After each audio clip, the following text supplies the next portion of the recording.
Oh,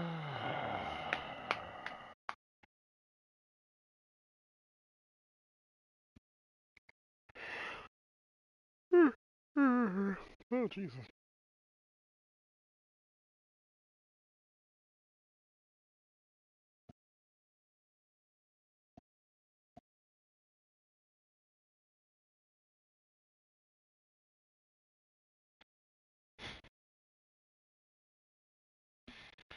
Greetings, Fauci, the time and space. Is your host, TheAmariaShadow, and welcome back to the channel. And welcome back once again to some more of Apollo Justice Ace Attorney Trilogy. We're going to be concluding episode 2 of the, we will be concluding the Monstrous Turnabout chapter today. So I do hope everyone is prepared for that. That way we can go ahead and progress into episode 3 of Phoenix Wright Dual Destinies. So I hope everyone's prepared. So without further ado, let's get started right away today's adventure and see what's in store for us. Allons-y! I also have me a little bit of a snack here. I went to the gas station, got me some chips. They were selling Cheetos, but they got a new cheese pizza flavor. They don't smell right. They don't smell right. It's like, how bad can they fuck up with this? It's like, it's Cheetos. They're probably like the best cheese flavored chip in the game outside of nacho cheese Doritos. So makes me wonder, how bad can they fuck this up?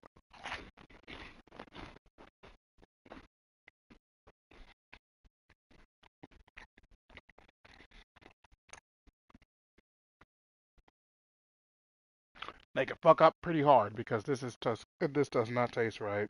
It's like it's got this weird sweetness to it that's supposed to emulate tomato sauce. The cheese is not as cheese flavor is not as strong as what Cheetos is normally known for, and it's a little less salty.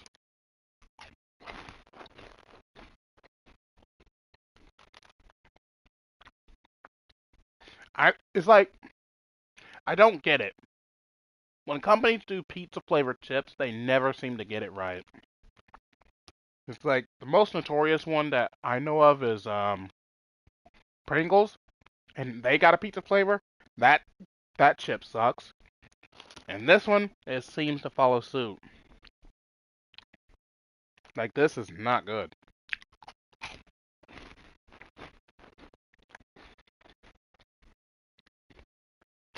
Yeah, no, that's not enjoyable.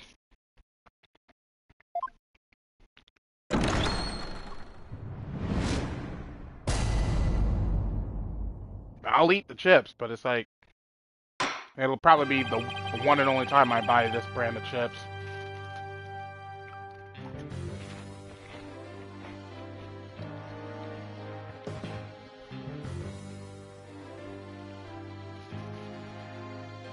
Court is back in session for the trial of Damien Tenma. Apollo Justice defense team leader is ready, Your Honor. Athena Sykes, assistant defender, is ready too, Your Honor. As chipper as ever, I see, and in French no less. And the prosecution. Very well then. By the way, I asked Detective Fulbright to provide sturdier shackles today. There will be no more of your funny business this time, Prosecutor Blackwell. Now, your opening statement, if you would. I believe it's standard procedure for the prosecution to handle it. Looks like the judge is really bringing it today. He probably realized how Blackwell played him. That was one mean game of Simon Says. Yeah, His Honor has to fight to defend his honor today. Your baldness. It's plain to see that you've always dreamed of delivering an epic opening statement. I have? I don't know if I'd say that. Why, of course you have. I saw it in your eyes the last time you gave the opening statement. That was the look of one who yearns deeply for the thrill of an epic opening statement. For decades now, you have been watching opening statements from your bench. They were the crown jewels of the court. The one thing you could not possess. The crown jewels of the court? Now, at long last, they are within your grasp. How could you possibly refuse? Oh, so you don't mind if I do it then? I'll make a special exception, just this once. Here we go again. Yep, more Blackwell's mind games. Well, in that case, I think I might go ahead and make the opening statement myself. Bruh, you got played again! In yesterday's session, we learned the shocking truth that the victim Alderman Rex Cuby was the Amazing Ninetales. We also learned that the Amazing Ninetales was a key figure in the yokai craze and anti-murder protest. It is further revealed that upon learning Rex Cuby's secret identity, Mayor Damien Tenma murdered him. The fact that the crime took place in a tightly locked room was also brought to light, and the only people in that tightly locked room were the defendant and victim.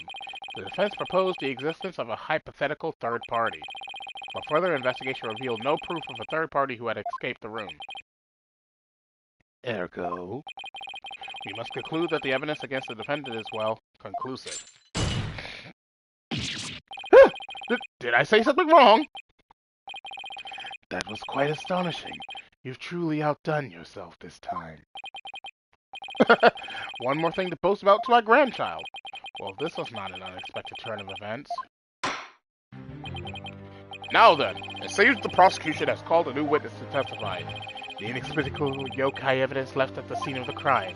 Well, does that not demand some sort of explanation? The feathers and tracks? Weren't those left by the mayor while he was possessed? That was but an act to protect his daughter. Oh! Yes, of course. I suspected as much. Wait, did he actually believe the mayor's award-winning performance? His daughter was the one who planted the yokai evidence. Although the true identity of the yokai in the manor was the mayor's maid, Objection! The prosecution is engaged in mere conjecture! Would you care for some witness testimony, then? Well, I'm ready to prove that the little scamp is the one behind the Tenmataro affairs. Witness testimony? I'll bet he means Filch and that creep LaBelle. Very well, then. Bailiff, would you bring in the first witness?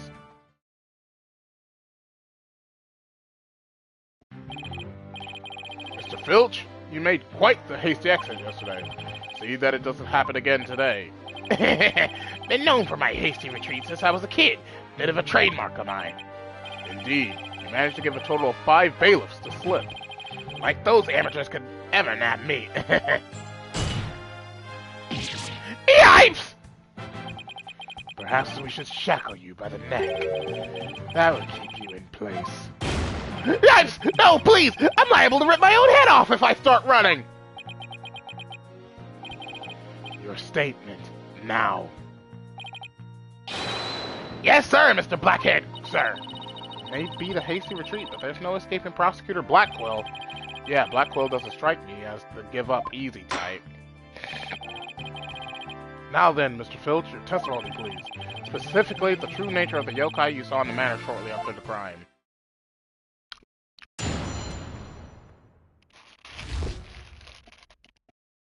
The yokai is Jinx. Tenmataro's really that little maid cow. Ain't no doubt about it. I mean, the Tenmataro I saw was just a little thing about her size. But the little runt had a big old staff. I seen it when she came into the foyer. Bet you she stole it from the Forbidden Chamber after stumbling on the crime scene. She was gonna use it to wallop me on account of my fierce reputation. I just know it. So, Tenmataro was short in stature, and that's because it was Miss Jinxie Tenma all along. You betcha! Besides, all the rest of the manor were way taller than her. Feigning height is but an easy thing. But a big ox like the defendant could never pass her short. What if the Tenmataro impersonator was walking on their knees? Weren't no knee walking. I seen it myself. And perhaps that yokai really was Miss Tenma after all. All monsters are naught but tricks, either of the mind or the cheap parlor variety. So you're saying she created an illusion like one of those magical eye things? Precisely. Human senses are easily deceived. Take the fellow in the cell next to me. Each night he cries and screams about some ghost he thinks he sees. But in truth, it was simply the janitor. Prosecutor Blackwell just gave up the ghost, literally. The janitor's deathly complexion and all-white attire are no doubt partially to blame. That and the fact that he constantly mutters about taking vengeance for this or that. That actually sounds like a real ghost to me. The defense may now cross-examine the witness.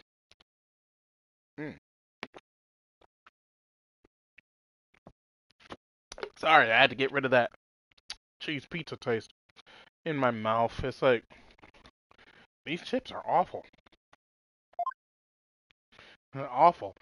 I know Cheetos make great cheese-flavored chips, but stick to what you know. That is not it.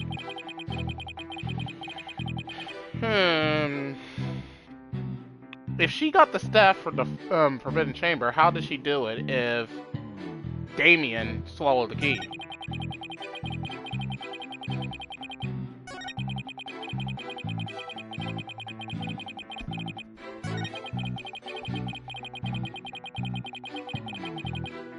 How did she get in there, though?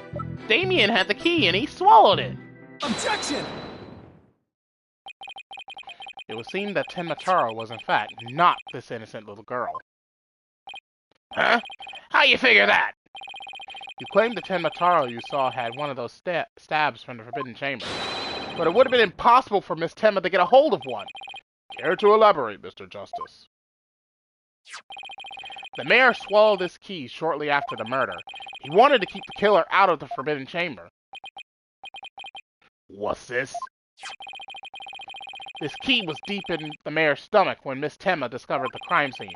So you see, it would have been impossible for her to get into the Forbidden Chamber. In short, the Tenmataro seen holding that staff could not have been Jinxie Tenma. Ah! Ah! What?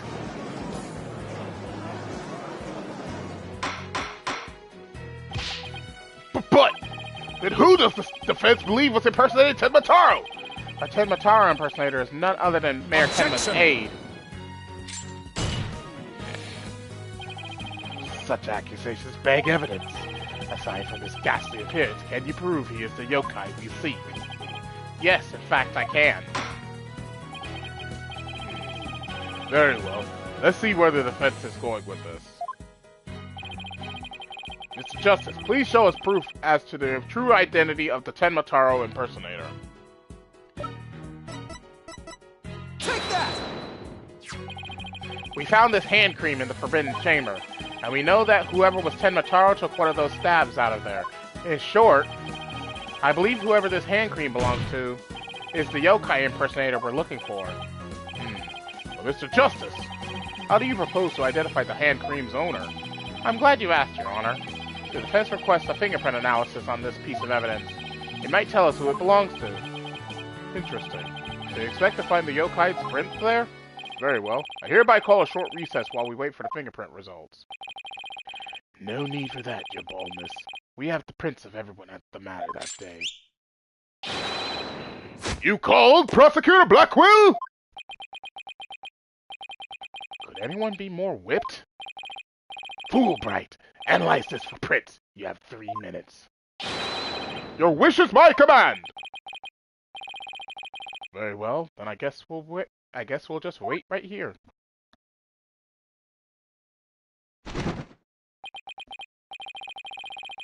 It would seem the fingerprint analysis is complete. What do the results show? What in the world? They're for LaBelle's prints, aren't they? This is absurd! Prosecutor Blackwell? I'm not going to like this, am I? Don't tell me! The Temataro's prints?! Fingerprint analysis has revealed that the prints belong to...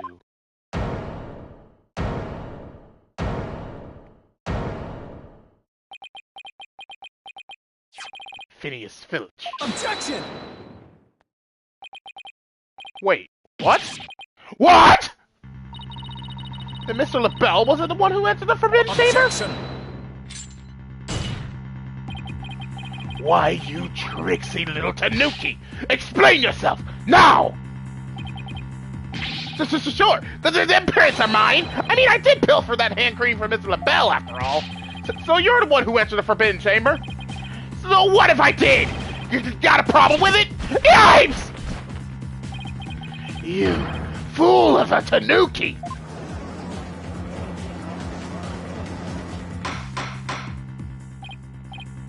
Order! Order! Mr. Justice, care to explain what this could mean? Excellent question. The fact that Mr. Filch was in the Forbidden Chamber... Wait a second. Does this mean the Tenmataro holding that staff was... Phineas Filch? Hey! Another cat out of the bag! Mr. Filch is Tenmataro? I don't understand. Does this mean Mr. Filch is the real killer? The witness will explain himself this instant! Begging your pardon, your honorship, but I was just doing what the alderman told me. He wanted me to be Tenmataro in the village exorcism ritual. Oh, you mean that event at the Nine-Tails Vale Festival? So that was you inside the Tenmataro costume? Yep, and after the event, I went to watch that pro wrestling program. But it bored me to tears on account of the wrestlers being complete jobbers. So we didn't actually watch the entire wrestling match. That's when I looked at the Tenmataro costume and got a great idea. Nobody gets to tell them it's me while I'm wearing it. It causes them superstitious. No matter what I do, the villagers won't say a word. In other words, you use the superstition to effectively render yourself invisible. Why did you want to enter the Forbidden Chamber in the first place? Because of the treasure there! Thought that was my big chance to sneak on in and nab it! Treasure? Only that it's the greatest get-rich-quick chance in the universe. Grandpappy told me all about it. Said there's an amazing treasure in there. He went in there not knowing his grandfather had already pilfered it? Guess that's one tale that didn't get passed down from grandpappy to grandson. Wait, how exactly did you get into the Forbidden Chamber? There was a meeting in the Fox Chamber that day. Plus the mayor swallowed the only key that could open the Forbidden Chamber's door. You couldn't have possibly gotten in. I could through the air vent in the foyer. The vents left of the alderman's picture. I went on in and made a nice little hole. Used that to get into the air duct that leads to the Forbidden Chamber, I did. You what? But how's that even possible? Wait a sec. Isn't that air vent in the Forbidden Chamber? So Mr. Filch found a way to get into that air duct. And that's how he got from the foyer vent to the Forbidden Chamber vent? But then how would he get out? So Tenmataro was nothing more than a cat burglar, or rather a tanuki burglar. And we're back to being without anyone to charge for the alderman's murder. Looks like our so-called yokai is nothing more than one big troublemaker. Tell me, Mr. Filch, what did you do after fleeing to the foyer? I got out of that costume right quick. Would have just caused trouble at that point. And where is that costume now? Heck if I know. And it ain't my fault if you never find it. The police searched every nook and cranny. No yokai costume was left in that manor. What if it was tossed outside the manor? Ah!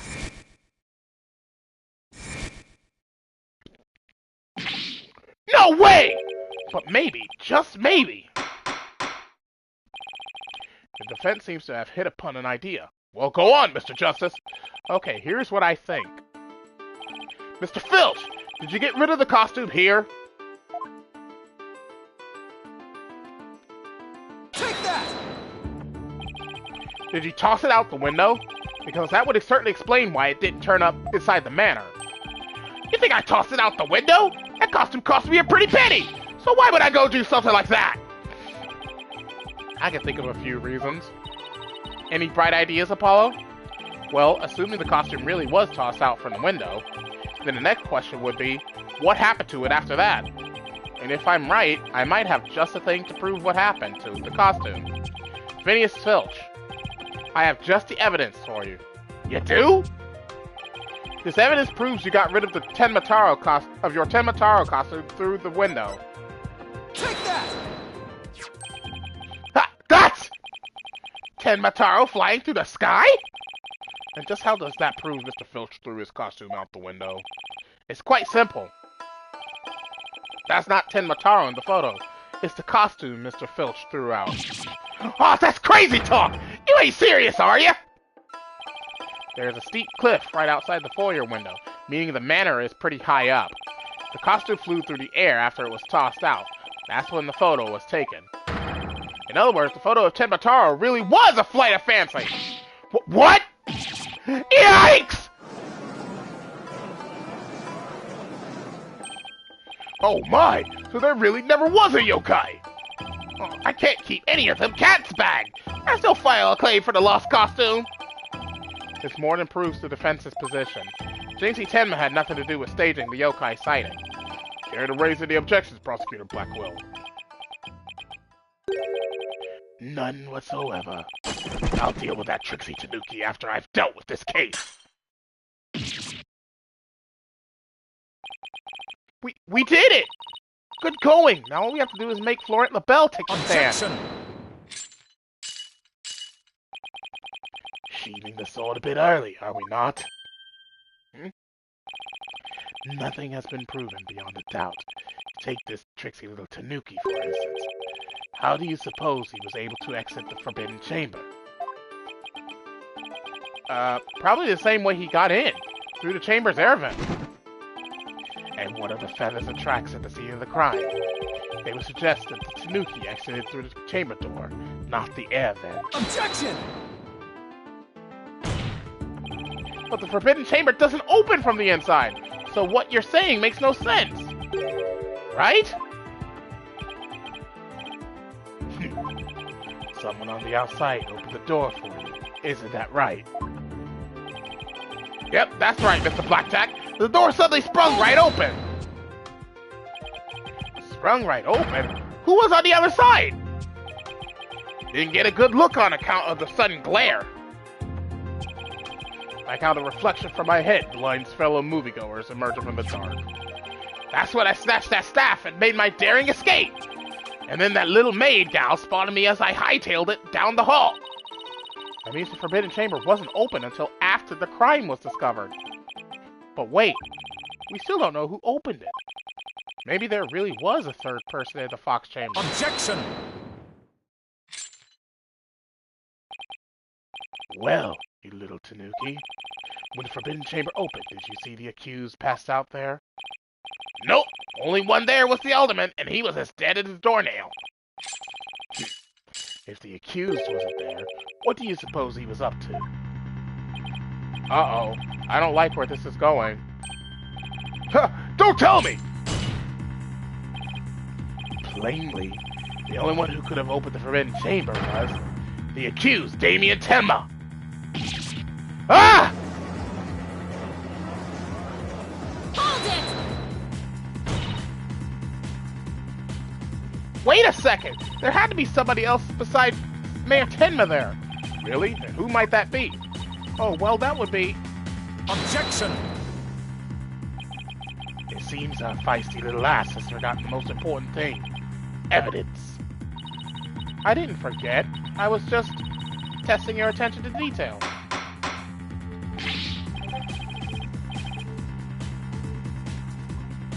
Miss Sykes, you can't prove your point without proof of some sort. It's a proven fact! Sorry. Guess I put my foot in my mouth again. No, Athena, we're definitely onto something here. We are? Think about it. If Filch was stuck inside the Forbidden Chamber, one of the alibis we heard would no longer hold any water. The defense would like to call a new witness to the stand.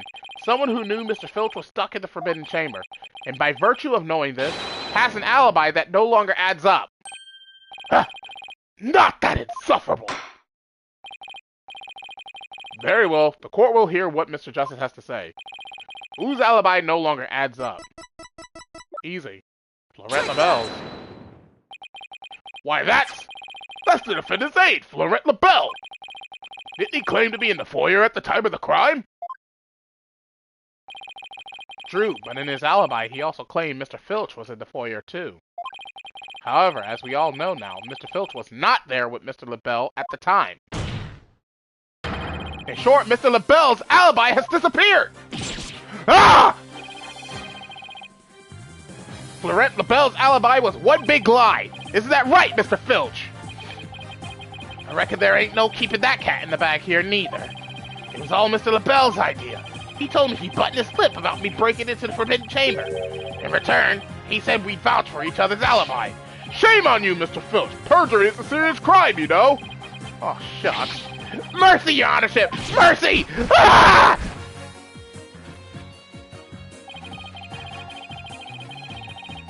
I also assert that the person who opened the Forbidden Chamber for Mr. Filch was none other than Florent LaBelle. After all, his alibi has just been proven to be a complete fabrication. I see. We will take a 20-minute recess, after which time we will see what Mr. LaBelle has to say for himself. Yes! We're finally going to drag that slippery snake up to the stand! In the meantime, the prosecution will question Mr. LaBelle about these new allegations.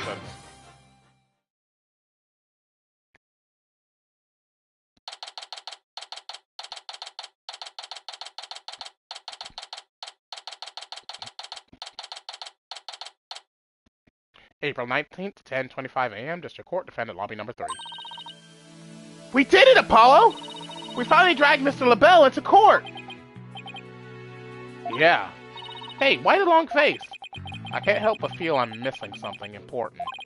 Plus, Prosecutor Blackwell is bound to mount a counterattack. You really are a worrywart, aren't you? It'll be fine! That mystery figure who opened the Forbidden Chamber for Mr. Filch had to have been Florent LaBelle. I know, but that's not what's bugging me. I wish I could put my finger on it, though. At any rate, the big showdown with Mr. LaBelle is up next, so chin up, Apollo!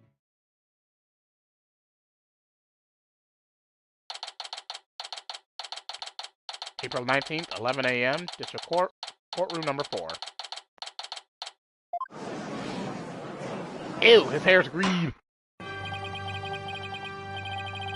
Court is back in session. Our next witness is on the phone. Yes, I'm acting on behalf of the mayor in this very important matter. It seems the witness is predisposed at the moment. Surely you jest! I will hold you to your promise. Remember that. Oh, my deepest apologies. This is Florent LaBelle, personal aide to Mayor Tenma, or should I say, the accused. Ouch, like the poor mayor hasn't suffered enough. Well, what business do you have with me? I'm a very busy man, so let's make this as brief as possible. Your baldness. Ah, right. Mr. Filch's testimony has revealed a hole in your alibi, and for this reason, you are suspected of having some sort of connection with the case at hand. To think I'd be associated with this entirely lurid affair. Well, I'm not, so may I go now? I have very important matters to attend. Objection! I don't think so, Mr. LaBelle. Do you realize what a serious crime you've committed? Witness, you are being accused of perjury. This is your chance to clear the air. Fine. The truth is I faked my alibi for a very good reason. The mayor was obviously the killer, so I created a fake alibi to confuse the matter. You see, as his personal aide, I felt I had to protect him. Sorry! You think this is funny? Without your alibi, you're a suspect too! What were you really doing at the time of the crime? Peasant! How dare you accuse me, one of the beautiful people, of being... Stop stalling and tell the court what you were really doing at the time of the crime! Silence!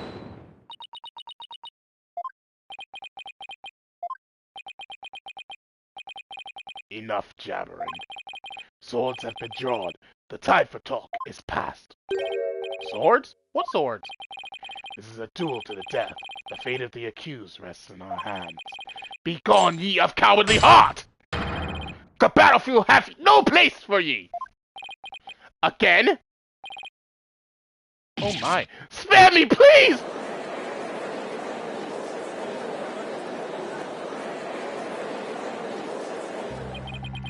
So much for sturdier shackles.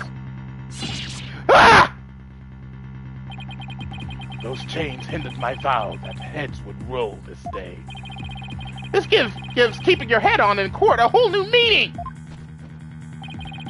Will the witness please deliver the accused death knell? You know of what I speak. Most certainly! His goose is already cooked. Time to stick a fork in him. Whatever he has to say can't be good. As I told Prosecutor Blackwell during the recess, I rushed right over to the Fox Chamber when I heard little Tixie scream.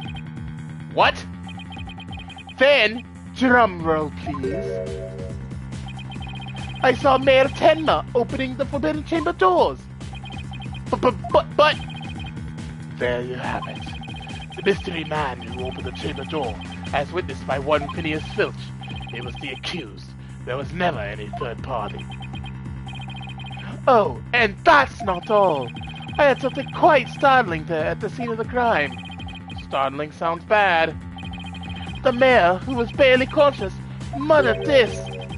Forgive me, Jinxie. I killed the alderman.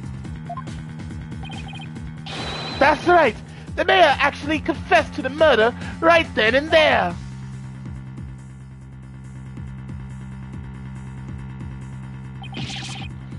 He confessed?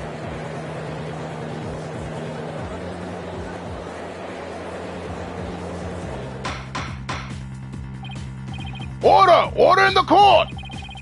This is quite conclusive testimony if it stands. Just so, and quite astonishing, I might add. I only learned of this fact during the recess. I just love surprises, don't you? That's why I saved the best for last. Consider it a gift from me to you. No way. I don't believe Mr. LaBelle heard the mayor confess. But is this really true? Did Mayor Tenma really confess? It is indeed. During that last recess, I confirmed it with the mayor's daughter. It would seem Mayor Tenma actually did confess. That testimony is quite favorable to the prosecution. This is LaBelle. Yes, I called earlier about the party reservations. That's right, and I'll be calling my little shindig Mayor Tenma's Conviction Gala. A splendid time is guaranteed for all. All but the mayor and his defense. Well, as it seems our witness is a very busy man, let's get right to his testimony. Mr. LaBelle, please tell us what you saw when you came upon the scene of the crime.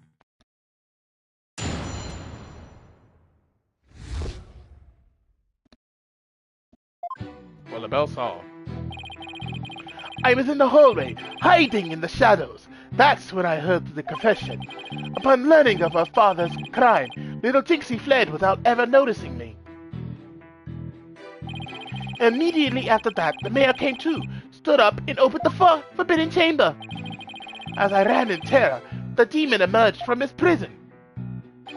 In shock, I fled down the hallway to my right, to the one with the phone at the end.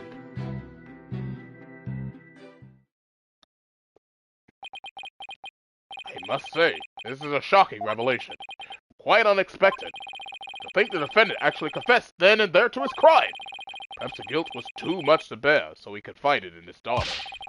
You do realize you should not have withheld such crucial testimony from the court. Once again, sorry. It's just as I feared being accused if I mentioned coming up on that most unpleasant scene. Why did the mayor's confession have to be brought up by this guy? We better do something before the judge declares the mayor guilty. As a death row inmate once told me in years gone by, there is a time to fight and a time to yield, a time to live and a time to die. He's laying it on real thick now. The defense may now cross-examine the witness.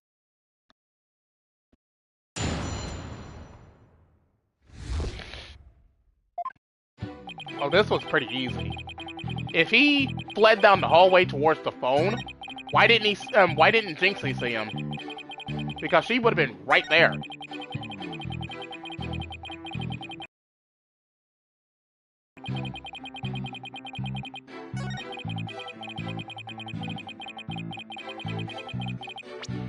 Nope, nope, nope, nope, nope. Objection! You're wrong! Florette LaBelle, you're lying about having witnessed these events from the hallway. What on earth do you mean? Yes, care to fill the rest of us in, Mr. Justice? If Mr. LaBelle had really fled down into the hole with the phone in it, he would have crossed paths with Miss Tenma. What's this? After she discovered the crime scene, she immediately went to call the police. Then after making her call, she went back to the main hallway, whereupon she encountered a demon, yokai, or whatever you want to call it. As for me, I call it Phineas Filch in a Tamataro costume. The encounter happened right here, where the hallways meet. Asked for Mr. LaBelle if he had fled here, feigning escape from the yokai imposter. Why, yes! The two would have crossed paths! Right, except Miss Tenma told us that there was no one else in the hall. In short, Miss Tenma did not see you in the hall because you were never really there! Ah! My eyes! My beautiful eyes! Ha! Not such a fabulous scent now, is it? But Mr. Justice, the witnesses also stated that he heard the mayor confess. If he was lying about hearing the confession from the hall, where was he when he heard it? Inside the Fox Chamber. Where else? But isn't that within the very crime scene? It is, Your Honor, and that means he's not really a witness. Rather, he's the third party I've been alleging this whole time. What? You think I'm the killer? How dare you? Silence! Foolish fop. A true man knows when he is beaten. A shield of lies comes to naught before a foe with the sword of truth bad. Prosecutor Blackwell, what are you? I thought we were on the same side! You are mistaken. There are no sides here save for my cold, steely edge of judgment. You are alone upon this battlefield, with naught but your lies and sickly sweet perfume. Whoa, what just happened? Blackwell's really tearing into him! You heard the mayor's confession from the inside, did you not, you deviant dandy? For the sole location from which you could have seen and heard the mayor and the Tanuki, without either of them noticing you were right there in the Fox Chamber. Oh my! So that's how it's going to be. Fine, I'll come clean then. Seriously? You admit to being there in the Fox Chamber? I do! I did enter the room after the murder, but I was afraid of being falsely accused, so I lied about it. I feel terrible about lying like that, but it's a verbal cologne I use to protect myself. You'd better explain yourself, Mr. LaBelle. Yes, of course! I was just about to get to that. The witness is skating on thin ice. I'll remind you that perjury is a very serious crime. Now let's hear your testimony again, this time without your perfume of lies. In the Fox Chamber. I did enter the Fox Chamber after the murder, but I didn't enter until after Jinxie had heard the confession and left. I heard the mayor groan and hid behind the folding screen there. What I saw there up close, it was absolutely horrifying. So you see, I was there, but merely watching from behind the screen. From behind the screen? Why, yes, I believe you wouldn't be spotted if you were there. Just so. He could see everything without being spotted by the victim, or that Tanuki Filch. Suffice to say, he was a mere witness to the events, rather than an actual third party. This guy's as slippery as an eel. Apollo, you think he's telling the truth? Well, he was in the Fox Chamber, so at least that much must be true. The defense may cross-examine our slightly voyeuristic witness.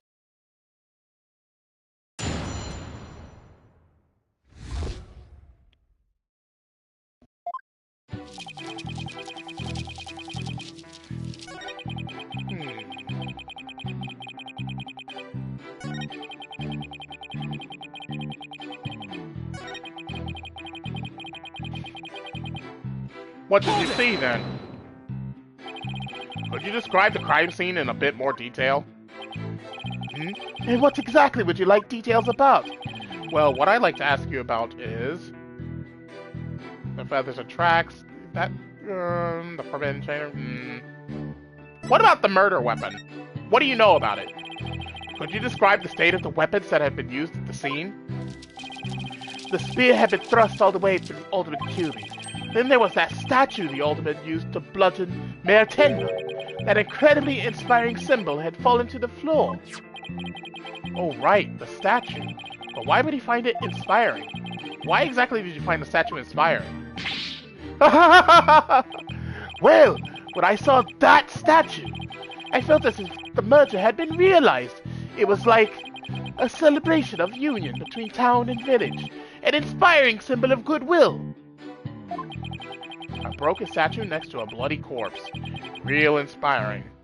How would you know it was a statue of goodwill if it's broken? You would have to have known what it looked like before it got broken. Well, Mr. Justice, do you consider his statement to be of any importance? Is it important? Very important. I believe that to be extremely important. I request that it be added to the testimony. A statue had fallen to the floor. It was a token of goodwill celebrating the municipal merger. Again, how would you know this if the statue was broken? Objection! Your lies have finally betrayed you, Mr. LaBelle. What possibly could you mean? You said this statue was like a celebration of union between town and village. Isn't that correct? It is indeed, but what of it? The two yokai are joining hands in goodwill, as if they were celebrating the municipal merger. Something the matter? So, how did you really know that this statue was meant to be a symbol of goodwill again? What? Justice Dono, explain yourself, and make it quick. The statue was meant to symbolize goodwill in its original form, but that was a secret. A secret? Whatever do you mean? What I mean is that it broke when someone used it to strike Mayor Tenma on the head. What's left clearly makes it look like the two yokai are battling it out. Huh! The statue's secret and its true form were lost inside that locked room. For Miss Tenma is the only living soul who should know what it once looked like. So, Mr. LaBelle, where could you have possibly seen the statue in its original form? Where do you mean, where? The only possible answer is this. You saw the statue in its original form. Right there in the room where the alderman was murdered before it was broken! How dare you! Mr. Justice, are you accusing the witness with some sort of crime? Yes I am. Florette LaBelle, I accuse you of the murder of Alderman Rex Cuby! Ah!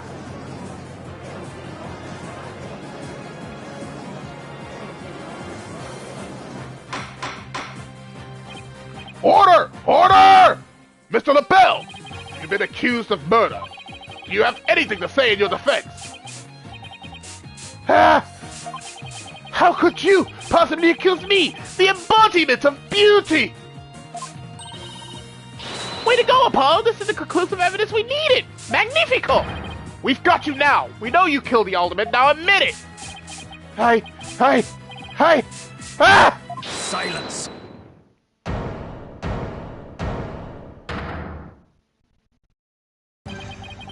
Enough of your silly games, Justice Dodo. This prancing peacock could not possibly be the killer. Objection! What are you talking about? His alibi has already crumbled to dust! And I just proved that he was in the Fox Chamber while it was still locked tight! Silence! Why could he have not seen the statue in its true form before the murder? After all, he was close friends with the alderman. Ergo. Yes, that's right! I clearly remember it now! Alderman Cuby told me about it! About what the statue actually looked like! I mean, he was a good friend of mine! Objection! Yeah, right! He wouldn't show you a secret gift just like that! Silence! Moreover, it has already been proven that he was not present at the scene of the crime. It has? Forgotten, have we? Recall the little scab's statement, if you will. When Jinxie Tenma unlocked the Fox Chamber, she saw the alderman and the mayor collapse therein, and no one else. Oh, dang it. The fact is, it was you two who made that apparent in yesterday's court session. Thus, Florette LaBelle could not possibly have been in that locked room. No! Ah! I just don't get it! How could Jinxie not have seen LaBelle? proof is incontrovertible. No room for debate exists. Am I not right, your boldness? It does seem awfully conclusive. The facts point to the defendant and victim being the only people in that locked room. Moreover, the defendant has already confessed. Objection! Silence! You cannot defend the indefensible. Your role in the charade is over, Justice Dono. But... Your baldness. This trial would last an eternity if we were to keep forcing blades with these simpletons. It is high time you brought down the hammer of justice. A point well made. I believe it's time to declare a verdict. This court finds the defendant Damien Tenma.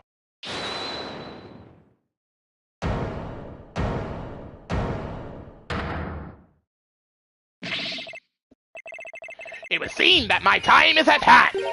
But Mayor Tenma? Counselor, there's a matter to which I must testify. I recall it now only for your good graces. Counselor? Oh right, he must mean me.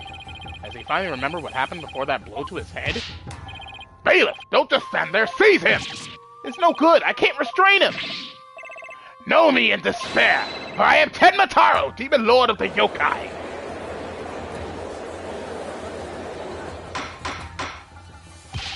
But Mr. Justice, do something! What am I responsible for security? Apollo, this is our chance. We might get some new information out of him.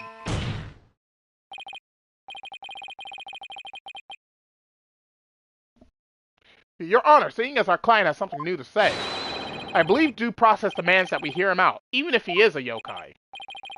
When you put it that way. Still, I believe testimony by a yokai is unprecedented in the legal world. Unprecedented absurdity, more like. Alright then, Mr. Damien Tenma, or should I say Mr. Tenma Taro. Your testimony, please. I shall now speak of recollections most real, courtesy of my host Damien Tenma. Heed these words, mortals, for hear them but once you shall. The ruler of demonkind. Barely conscious was Damien there amid the darkness. Suddenly two yokai did appear.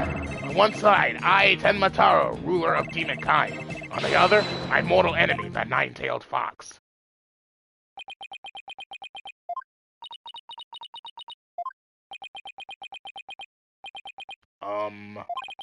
So was the defendant asserting that the room he was in was very dark at the time? Strange as it may be, yes, indeed all was in darkness. And the part about Tenma Taro and the nine-tailed fox being there? Yes, that too! Tenma Taro towered overhead, and the nine-tailed fox glittered gold. Ah! I call animal abuse, Your Honor! It would seem the defendant's recollections are not to be trusted.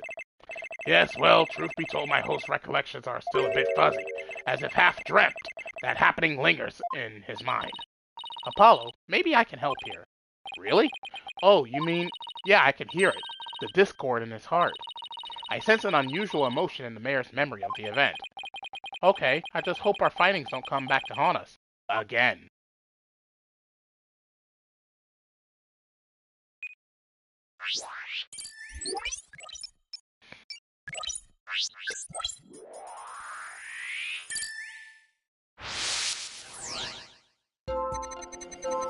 Barely conscious was Damien there amid the darkness.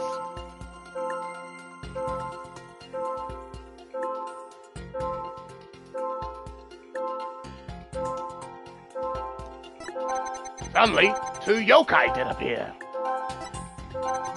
On one side, I, Tenma Taro, ruler of demonkind. And on the other, my mortal enemy, the nine-tailed fox. Why are you happy about that? Got it! Why are you happy about that? When the nine-tailed fox appeared, you not only experienced shock and sadness,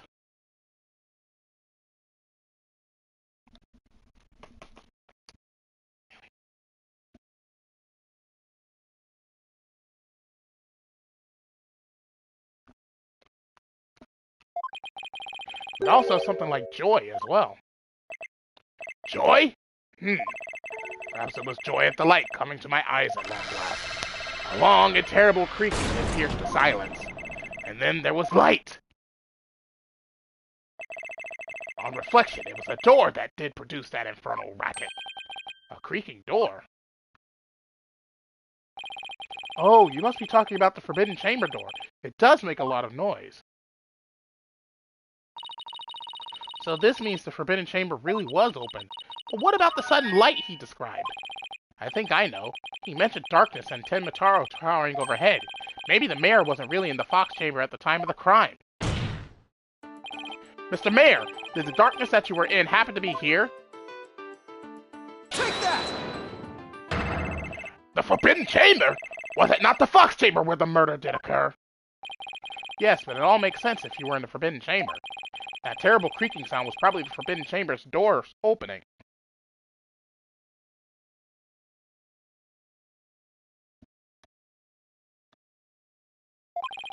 And the towering Tenmataro you saw?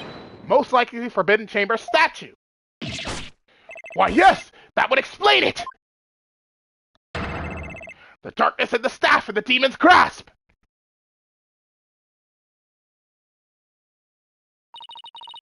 But even if all that's true, then what about the nine-tailed fox?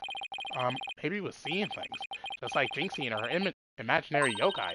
Fantastical, Apollo, is entirely possible. In a groggy, dreamlike state, people can misremember things and events. Misremember, you say? Let me think. Ah! I do believe I remember now! That was not the nine-tailed fox.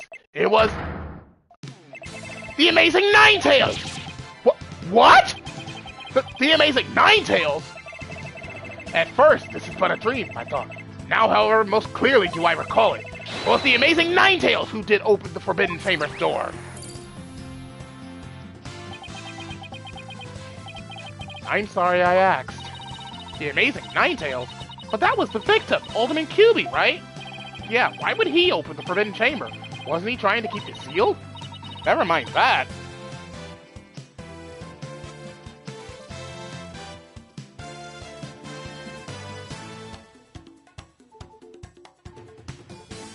And this is completely new information. Let me enter it and run an update. Barely conscious was Damien there in the Forbidden Chamber. Amid the darkness, a mighty statue of Tenmataro loomed overhead. Suddenly, the door did open, and a shaft of light did pierce the gloom. The amazing Nine-Tails had come to the rescue.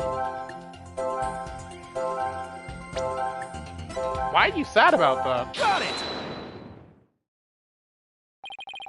When the amazing Nine-Tails opened the chamber, banishing the darkness within, you felt joy, but didn't you also feel shock and sadness? Yes, in the hazy depths of my mind, I do recollect something of that nature. I believe it was the fiend's cape of red. For when I did behold it, a great wave of sadness did inexplicably wash over me. Cape? Red cape? A cape of red? Apollo, we've reduced the noise level. Oh, well, there's still a little left. Mayor Tenmo, why were you sad when you saw the red cape? Why indeed? What could this mean? I guess his memory is still a little spotty. I know because his latest recollection contradicts the evidence. Yeah, it's one of those contradictions that slaps you right across the face. Something this obvious could arise when someone is trying to force a fuzzy memory into a definite shape. Apollo, I know what you have to do.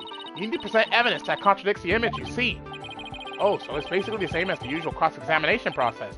Okay, time to review the evidence. Look out, contradiction! Here comes justice!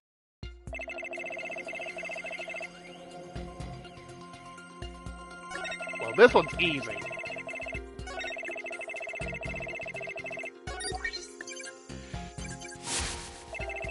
The amazing Nine-Tails had come to the rescue. But the thing about the Nine-Tails is that his cape is not that of a red cape. It's a cape of tails. Objection! So that's wrong. You said the amazing Nine-Tails cape was red. Are you sure about that? Yes, well, I do believe it was a red cape I saw, but... Mayor Tenmo! Does this cape look red to you?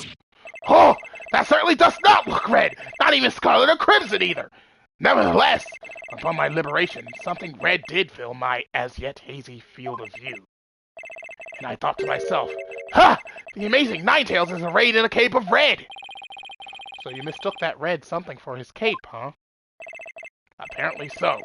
And remembering it now brings a great sadness upon me. So the red something probably wasn't a cape after all. Maybe that great sadness he mentioned is what's interfering with his memory. Well, he would have seen the fox chamber behind the amazing Ninetales. What red object could he have seen there that would have been that shocking? I know! Could it have been... Mr. Mayor, was the red thing you saw this?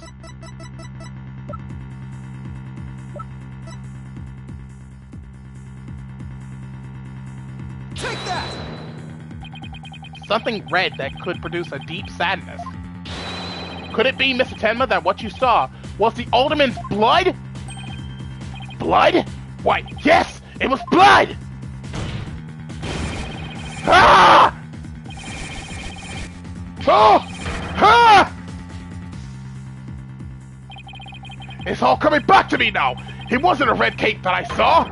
It was lying behind the amazing Ninetales! The Alderman's bloody body! Ah!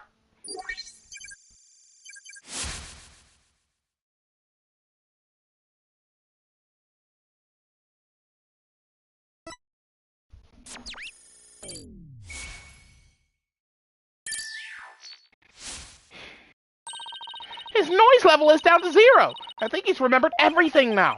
Does this mean the amazing Ninetales killed Alderman Cubey? But the Alderman was the amazing Ninetales, so how exactly would that work? Hey, I asked you first. Well, Mr. Justice, you sure know how to make a complicated matter even more complicated. True, but at the time of the crime, our client was in the Forbidden Chamber. Moreover... Oh, don't you think this strange? The little scamp has already confirmed her father to be in the Fox Chamber, but she said naught about seeing the amazing Ninetales there. Ah, you just had to bring that up, didn't you? Jinxie didn't see LaBelle there either. It's so weird. Who really was in that room then? Would the defense care to share any theories with the court? Can you explain the inconsistency between the defendant's testimony and his daughter's?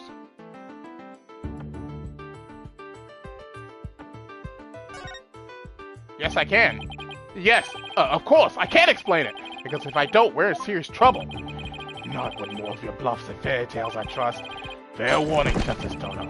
I shall have your head if you fail to explain this. What about a good old-fashioned penalty? Well, Mr. Justice, let's see if you have a head worth keeping on your shoulders. First of all, Mr. LaBelle was definitely in the Fox Chamber while it was locked. We also know that Mayor Tenma was in the Forbidden Chamber based on his testimony. These two facts are crucial to my explanation, so let's consider the following question. If the facts point to Florette LaBelle and the victim being there at the scene, why did Jinxie Tenma see the victim and her father, Mayor Tenma? A very good question indeed, and I suppose you have an answer for us. Sadly, you would be supposing wrong. You think she could have mistaken LaBelle for the mayor? Well, if she did, then the question is, why did she do that? Well, how about that explanation, Mr. Justice? I believe the time for questions is over. The defense asserts that Florette LaBelle was at the scene of the crime. However, Jinxie Tenma has testified that she saw her father collapse there. If she has in fact misremembered the event, what could have made her do so? LaBelle was disguised as Tenma. The figure Miss Tenma saw was not her father. It was Florette LaBelle disguised as Damien Tenma. Silence! That is a complete impossibility. Their faces are utterly unalike. How could you explain that away with a mere disguise? Yes, they both do have incredibly distinctive faces. Maybe the disguise completely hid his face?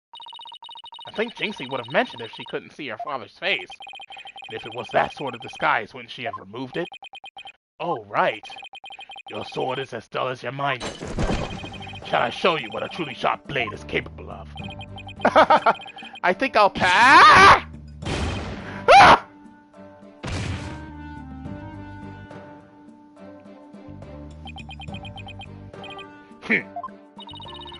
Are you okay, Apollo?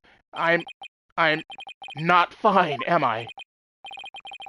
Well, now that we have that little fairy tale out of the way, your baldness, your verdict, if you will.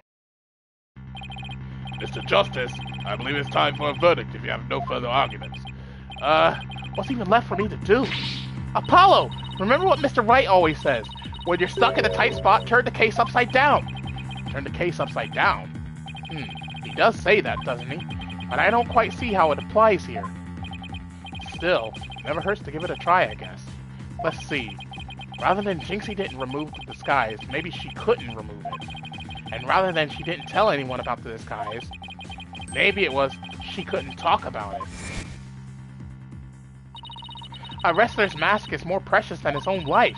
He never unmasks himself in front of others, but there are matches where wrestlers battle for the right to remove each other's masks. To have your mask torn off is the worst humiliation a wrestler could suffer. That's why their masks are more important to them than life itself. And what about the fact that it was the amazing Ninetales who opened the door? A mask that can't be removed in front of others. Can these facts turn things around?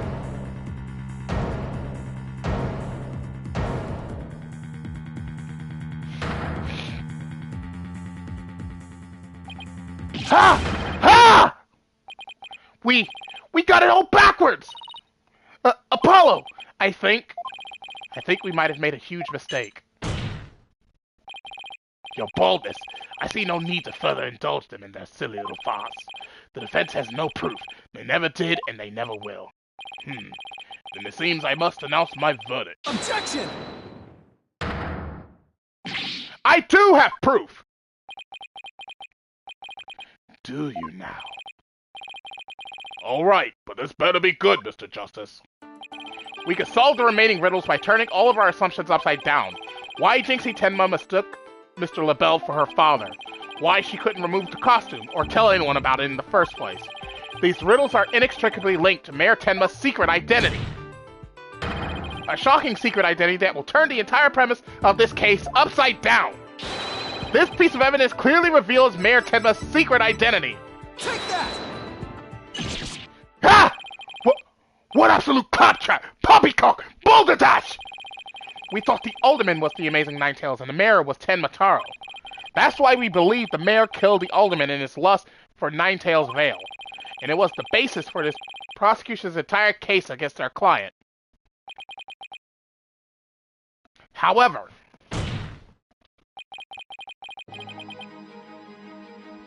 we got the whole thing backwards. Mayor Tenma wasn't Tenma Taro at all. He was the amazing Ninetales!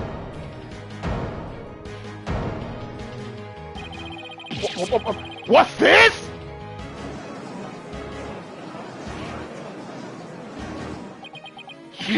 You'd best explain yourself,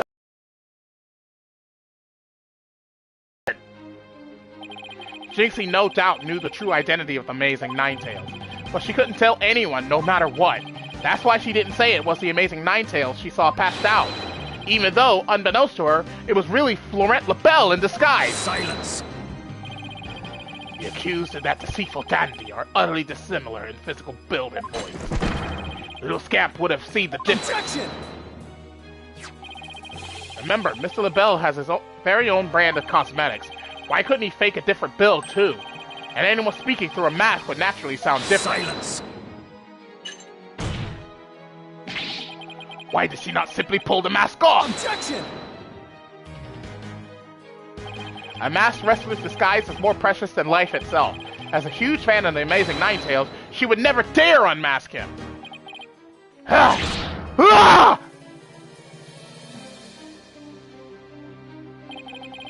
This case of mistaken identity also explains the riddle of the locked room. Then by all means, Mr. Justice, answer it for us already. First, Mr. LaBelle entered the room where the mayor and alderman were talking. I suspect he brought with him coffee laced with some sort of sedative. Once the alderman was out cold,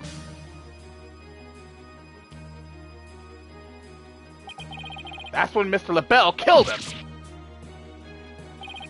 Next, he took the mayor, who he had also drugged, into the Forbidden Chamber. Then he returned to the Fox Chamber, slipped into some of the mayor's spare clothes. and completed the disguise by donning the amazing Ninetales mask. With this entire charade in place, Mr. LaBelle did let out a scream. The scream that led Tinksy Tenma to the scene. Huh, so then, the person who said I killed Alderman Cubey was... Yep, that was Florent LaBelle in disguise. The mayor never actually confessed. Silence. This is no more than guesswork and speculation. Now stop your jabbering, Daddy. No, you twisted samurai. This time you stop your jabbering and let me finish making my case. Ah! Once Miss Tenma left the scene, Mr. LaBelle, still wearing the mayor's clothes and mask, opened the forbidden chamber so he could drag the mayor back out into the fox chamber. Oh, so the amazing Ninetales the mayor saw was... Right, it was LaBelle opening the forbidden chamber. The second time Mr. LaBelle opened the door to the forbidden chamber, he happened to catch the thieving Mr. Filch by surprise. Startled, Mr. Filch in his Tenmataro disguise ran as fast as he could away from the room. As he did, he left behind him a trail of feathers and tracks, and gave Miss Tenma the scare of her life in the hallway. When no one left to witness the events that had occurred, Mr. LaBelle then proceeded to drag the sleeping mayor back into the fox chamber. I see. Well, that all certainly does make sense. Then after dragging the mayor back into the fox chamber, Mr. LaBelle threw the mask out the window and fled the room. Silence.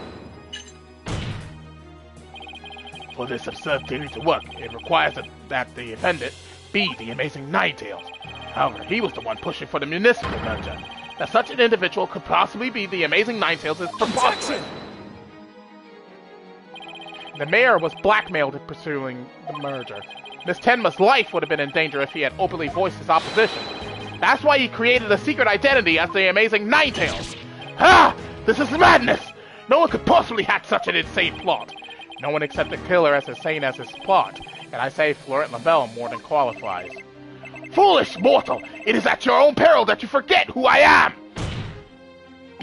But Mayor Tenma, it's okay now. Tinksy will be safe just as soon as Mr. LaBelle is arrested. You are the amazing Ninetales, aren't you?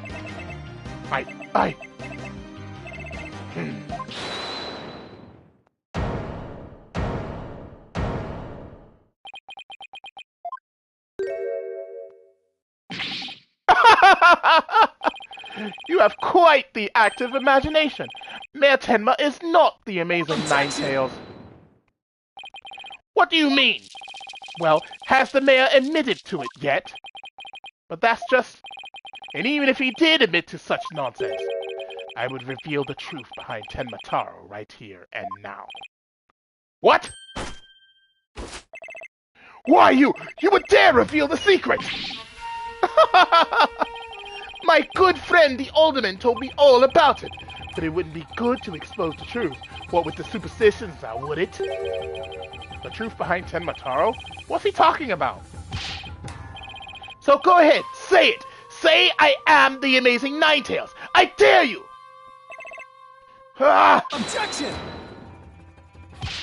Wait! Will somebody please explain what's going on here? Mayor Tenma will do anything to keep the truth behind Tenmataro a secret. A dark, terrible truth that has been kept secret by the village superstitions. And if the mayor admits to being the amazing Ninetales, you'll expose the truth? Right! I won't have him walking free because of some nonsense you made up. So what now, Justice Doyle? Without the mayor's admission, your theory is as useless as you are in battle. I'll show you who's useless.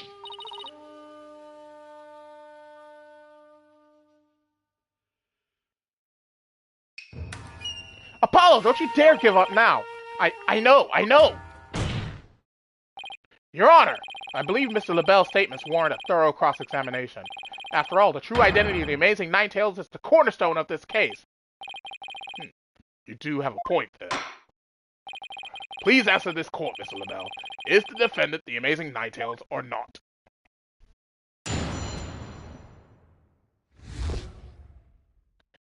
The amazing Ninetales' true identity. The amazing Ninetales' true identity is not Mayor Tenma. The mayor would never admit to such utter nonsense. But if he did admit to such nonsense, I will expose the truth behind Tenmataro right here and now, and that would bring ruin upon Ninetales Vale, just as the superstitions say. Talk about out of the pot and into the fire.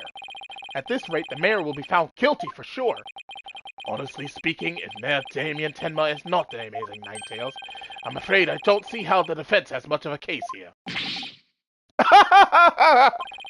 And let's just leave it at that, shall we? We all know Ultimate Kirby was the amazing Ninetales anyway. I mean, that's how Ninetales Vale made a comeback. The Ultimate was so popular. There's gotta be a hole in that testimony somewhere. I don't even know where to start. Since we don't have any proof that the mayor is the amazing Ninetales, then we'll just have to get him to admit it himself. But if he admits it, LaBelle's going to expose the secret behind Tenmataro. Ah, we are so close! I know it! The defense may cross-examine the witness.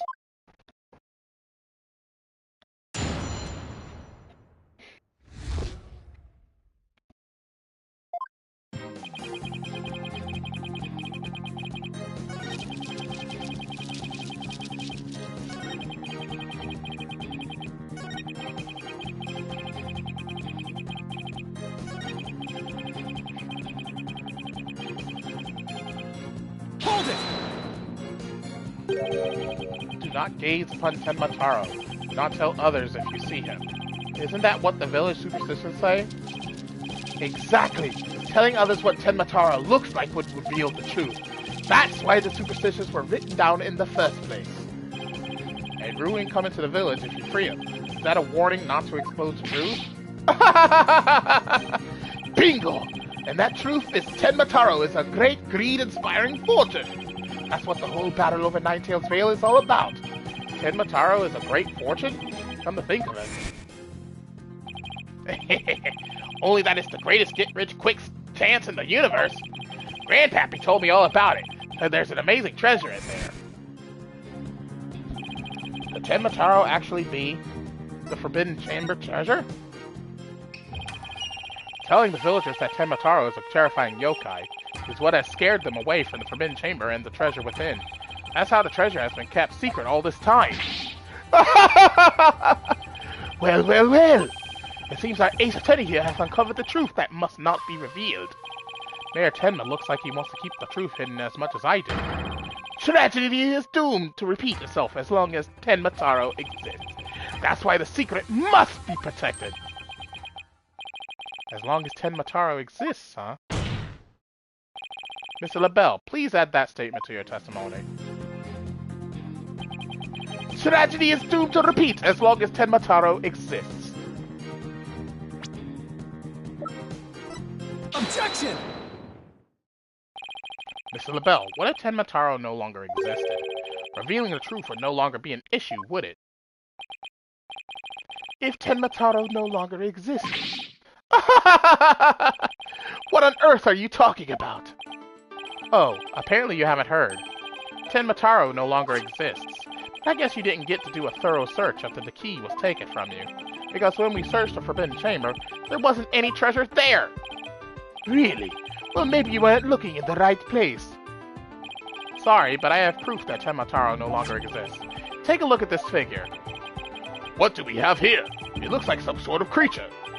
We found this in the Forbidden Chamber. It's an Azuki Kozo figure. The great thief Azuki Kozo used to leave them at the scene of his crimes. Are you suggesting that Tenmataro has been stolen? Yep, Phineas Filcher's grandfather, a master thief, was the culprit. And by that hideous, moronic caretaker's grandfather, no less. No! My beautiful golden Tenmataro was... The greed inspired by Tenmataro can no longer bring ruin upon Ninetales Vale. Isn't that right, Mayor Tenma? The root of tragedy would indeed seem to be gone. In fact, I now recall the Alderman revealing the secret to me on the day of our meeting. He must have been speaking of Tenmataro, for he said to me, the gold ingot was gone. The gold ingot? You mean the treasure that is Tenmataro's true form? Recall, if you will, the scroll in the Forbidden Chamber. Tenmataro is the yellowish object shown there. A giant gold ingot that my nomadic ancestors bestowed upon Ninetales Vale. In return for that gold, my ancestors did receive from Ninetales Vale land that would become Tenma Town. But drive the villagers mad with greed did that great fortune. Bitter was their greed-fueled battle. It was as if they were possessed. My ancestors' gold became a curse upon their village. A curse of ruin. Thus it was that the yokai Tenmataro came to be. So Tenmataro and the village superstitions were merely fairy tales to scare people away. Fairy tale or not, Tenmataro made quite the mess of things. Yes, indeed, for there is no greater monster than a mortal's man's lust for gold. Well, you know what they say, the love of money is the root of all evil. My ancestors did bring a terrible thing here to Ninetales Vale. A thing so terrible that Tenmataro, a monster just as terrible, had to be created to keep it a secret. And we have naught but love for the little village to which we owe our very existence. Tenmataro would never seek to take over Ninetales Vale in a murder! Oh my, that was quite a shocking lesson in history. Mr. Mayor, now that we know Tenmataro no longer exists, are you ready to admit your secret? You are the amazing Ninetales, aren't you? No! Don't do it! Please, no!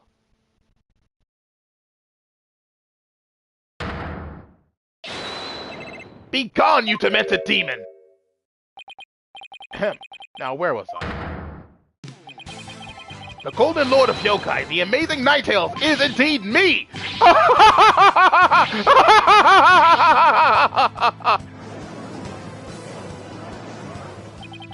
And that means Jinxie! Yes? The man wearing the mayor's clothes you saw collapse in the fox chamber. Was he wearing the amazing Ninetales mask? Uh-huh. That's what made me think it was Papa. He said he was going to reveal his secret identity to Alderman QB that day, so it really wasn't Papa I saw there, was it? It was Florent's idea from the start. He advised me to reveal my secret identity to the Alderman. Yeesh, Rube Goldberg machines have less elaborate setups than LaBelle's scheme. You may rest easy now, little Jinxie. That monster's deception is through. The true facts behind this case have finally come to light. Mayor Tenma did not kill Alderman QB, but Florent LaBelle did! How dare you, peasant! No! Silence!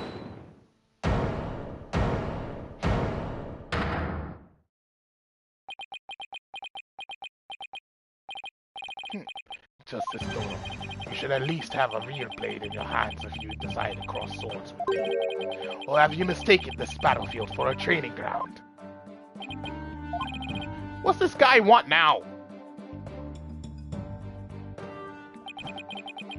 Evidence is like a razor-sharp blade that cuts through bone as though it were butter. But you have only blind guesses, a dull blade incapable of cutting even a cake. He has you there, Mr. Justice. After all, evidence is everything in a court of law. But... They're right! Let's see some evidence! Of course, a perfect being like me wouldn't leave any incriminating evidence behind. This is the final battle. Just as the samurai must live and die by the sword. You will live or die by the evidence you hold. My swift blade of judgment awaits. Now, present your conclusive evidence, or don't you have any? Oh, crud. Do I have anything conclusive? Of course I do. Evidence? Oh, I have evidence. You do? Of course! It's just the conclusive evidence we need, too. I'm going to finally prove Mayor Tenma and Tenma innocent. Here comes justice! Let's review the facts. The most damning evidence against the mayor was the crime scene itself. The mayor and the victim are the only two people found in the room. Also, we all thought the alderman was killed because he was the Amazing Ninetales. As we know now, of course, we were way off. The Amazing Ninetales is really Mayor Damien Tenma. That's why when his daughter Jinxie saw the Amazing Ninetales collapse in the scene, she mistook him for her father. Those are the facts as we have revealed. However, Mr. LaBelle asserts that he did not leave any evidence at the scene of the crime. He didn't say anything about evidence outside the crime scene. Maybe he isn't as clever as he thinks he is. Does any evidence found outside the crime scene provide any clues? The Amazing Ninetales mask, of course. Oh, I know. The amazing Ninetales mask. It was found washed up along the river. What sort of food does that mask hold? White hair. What about the hair left in the mask? Who does it belong to? Florette LaBelle. The white hair is LaBelle's. Oh, right! That hair is Florette LaBelle's! Yes, now that's what I call conclusive evidence!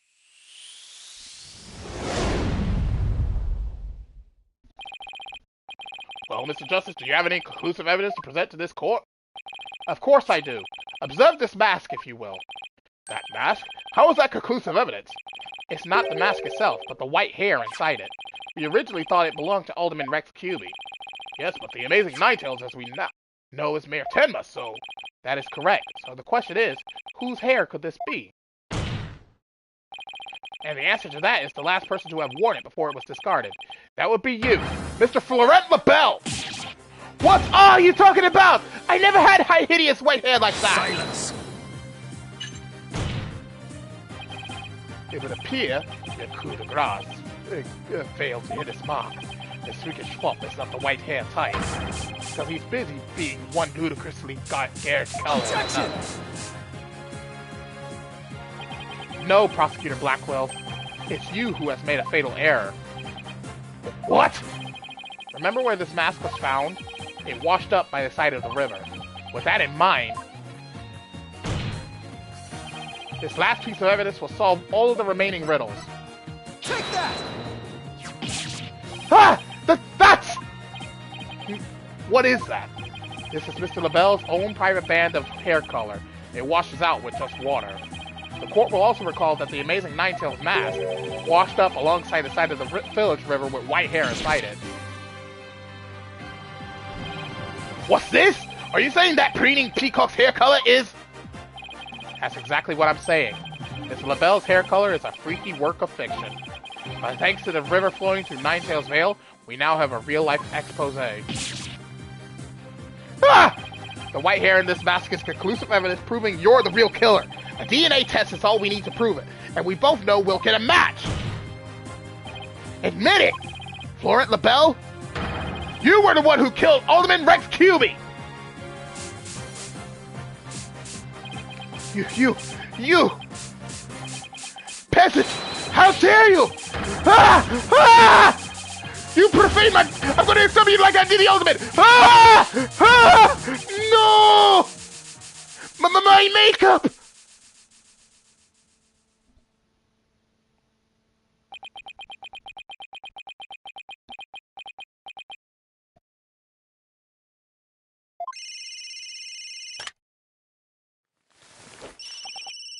Hello, this is LaBelle. What? The project is off? This is LaBelle. The sponsors have pulled out? LaBelle speaking. I'm fired? You mean I'm no longer Mayor Tenma's aide? Hello, this is LaBelle. What? There's a stratospheric damages claim against me? $100 million? I'm finished! Washed up! Stick a fork in me! I'm done!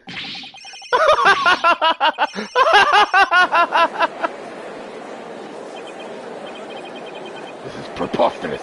I, Simon Blackwell, defeated?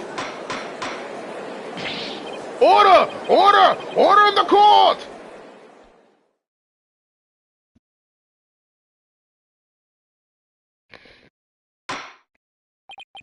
Well, this is quite the unexpected outcome.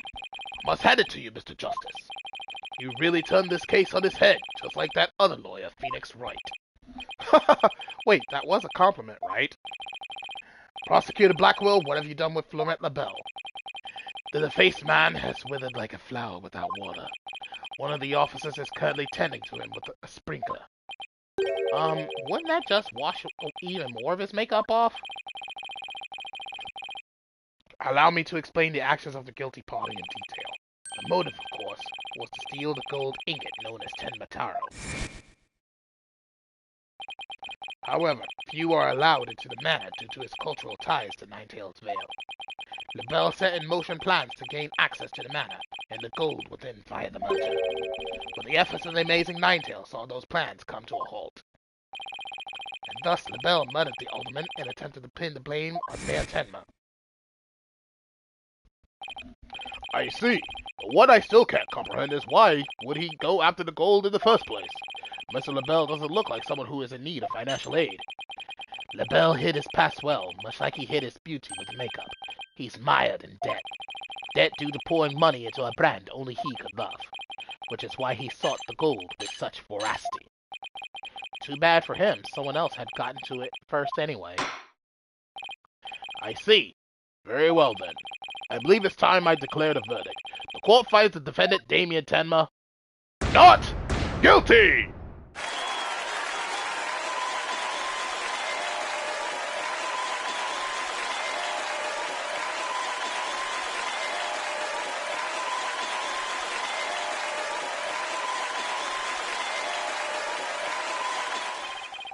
Court is adjourned.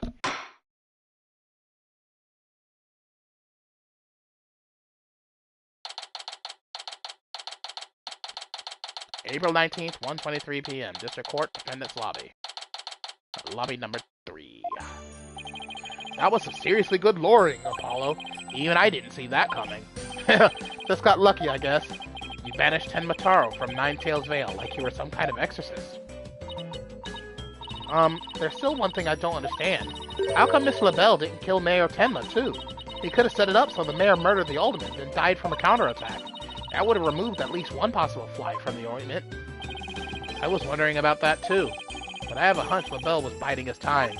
He was planning on exposing the Amazing Ninetales' true identity himself. Huh? But why? Because the mayor was the Amazing Ninetales. Had LaBelle succeeded in framing Mayor Tenma for the alderman's murder, the wrestler's popularity would have plummeted once his identity was revealed. Oh, I get it! If the Amazing Ninetales was just killed, he'd die a hero. But if he was proved a villain, his fans would abandon him, making the merger that much easier. Right, then when the merger was complete and everything cooled down, he'd be able to search the Forbidden Chamber at his leisure. What an insanely intricate plot! A most excellent job clearing my name. A feat worthy of the Demon Lord's approval. Why are you acting like Tenmataro again? Let this be of no concern to you. How could it not concern me? Tenmataro, be gone! Ah! Jinxie! Seems like ages since I've laid eyes on you. Papa, you're finally back! Yes, it would seem Tenmataro is no match for you. I'm not scared of that silly yokai anymore. Your father's a free man now, Jinxie. Isn't that great? Thank you for all you've done. Seeing you guys in action, it made me feel like I don't have to be afraid anymore. Wait, is Jinxie actually smiling? This is all thanks to you two. Too bad the Amazing Ninetales will have to retire, though. Aw, how come? Once everyone hears I'm the Amazing Ninetales, my fan base will nosedive. After all, I'm not the most popular of people. Another reason for my secret identity. I don't see how I could possibly continue. I think you've misjudged yourself. Take a look outside. Say, now that you mention it, what's all that noise up there? A big crowd gathered outside the courthouse once the news broke, since they want to get a glimpse of Mayor Damien Tenma, the man behind the mask, and to root for your return to the wrestling ring. Rooting? For me? But I thought I was nothing more than a malefactor in their eyes. The only one who really matters is Jinxie. Show her how cool you really are. Yeah, you're the coolest when you're out there fighting in the ring, Papa. Jinxie. Here, I think you'll be needing this. Take that! Thank you. Now if you would excuse me. I don't want to keep my fans waiting.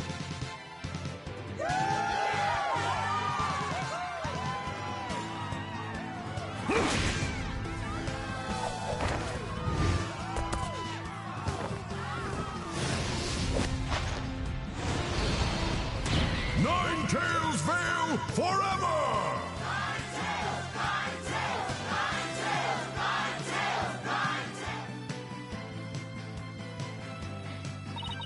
I sure hope they can settle the problems between Tenma Town and Ninetales Vale.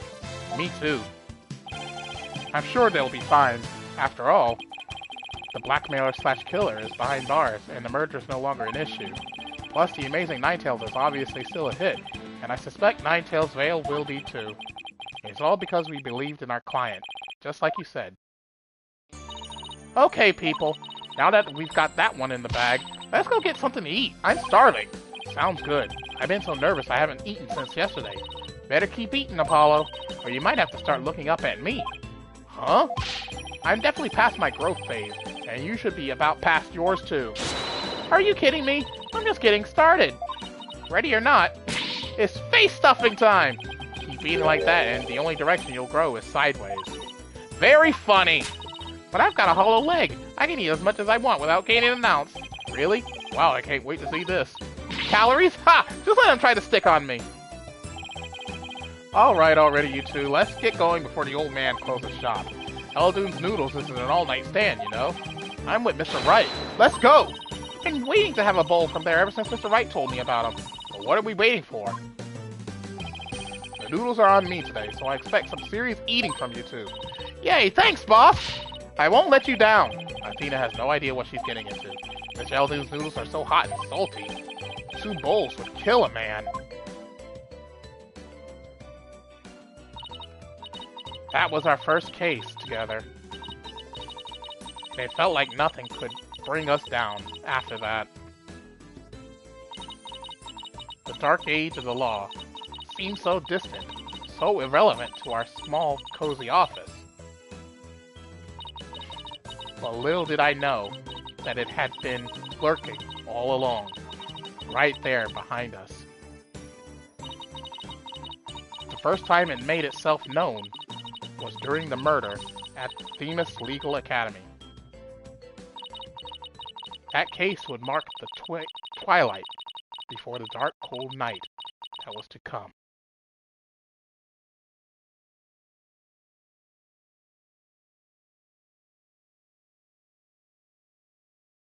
And with that, episode 2, The Monstrous Turnabout, is complete. So the next time we come back to this game, we will be starting episode 3, Turnabout Academy. So thank you all for watching, and as always, your host, TheAmariaShadow, saying along Z, and I'll see you for the next adventure. Goodbye, everyone!